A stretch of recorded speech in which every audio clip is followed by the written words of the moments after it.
工具车面板引申体，看看里面都有什么。第一层大中小飞的72式金轮扳手，4到32的6角短套，还有4到24的大中小飞的长套，另外配备了17、19、21的轮毂保护笼。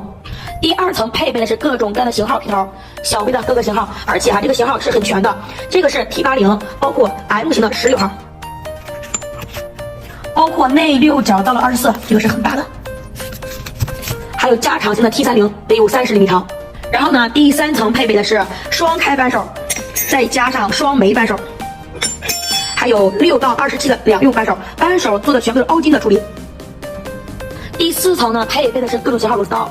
T6到 T40的螺丝刀，包括这个1字、10字的螺丝刀，全部是带整体可交替的。如果拧不动的情况下，可以拿扳手在尾部这拧一下。第五层配备的是拐杖型的内6角内6花扳手。最后一层是我们各种的锤子、水泵钳，还有尖嘴钳、钢丝钳、卡簧钳，包括还有6个冲子。然后看看放在工具车里面是什么样子的。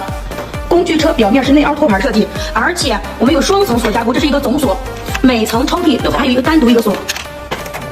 第一层，第二层，第三层，这是第四层，第五层，这个是第6层。另外第7层这个抽屉就是空的，可以放一些其他的工具。另外这个新的工具面板不是很多，看中的直接下手就可以了。